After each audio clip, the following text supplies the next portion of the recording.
Good morning. This will be a little feeding video of Toby, my little box turtle. I've had him, he's born September 1, and here it is, December 31, 2013. And usually I don't give him his food all up in one little bowl, but today, oh, he's biting at it. I'm going to just give him a little bit here. Oh, he's getting some out of there.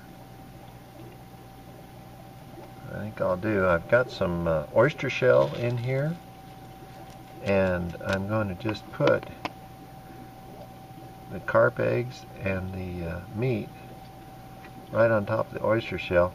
Now, the reason I give them oyster shell like this mixed in with the food is that Toby had a little beak problem already, or mouth problem. I could hear him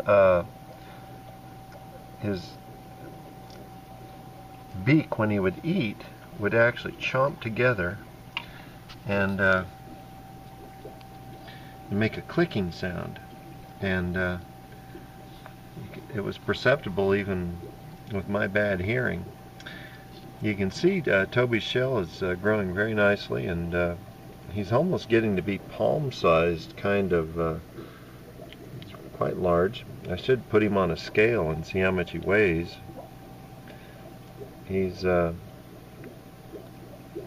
developing a very even growth on his shell. I'm keeping him in a humid environment, and when he's done eating, he always likes to hide, and doesn't like to just go wandering around. He's a very content animal in captivity. So far, that's all he's known, and I'm looking forward to a few more months going by now that it's December 31, 2013. It's going to be about 4 more months before I can finally put him back into his back out into my outdoor enclosure. Right now it's covered with about 6 inches of snow and ice, and the area where the adult box turtles are hibernating is underneath the snow and ice, a good 30 inches down. I've got a bunch of I've got some leaf mold, peat moss, and soil all mixed together in a large depression that I dug. It's almost the size of a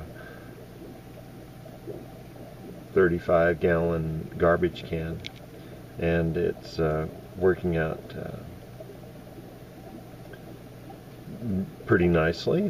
Last year they hibernated in that area. It wasn't quite as deep as I made it this year, but I increased the depth about 12 inches in case the weather got more severe than it was last year, and it is more severe this year. We've got probably several days so far that it's been below 0 Fahrenheit.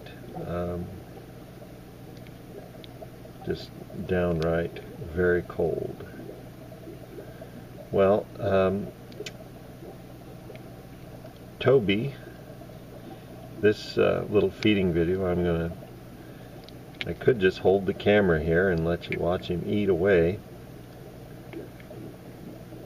I figure if he gets a bite of oyster shell that he doesn't like, he can just wipe it off with his foot. Doesn't have to eat it.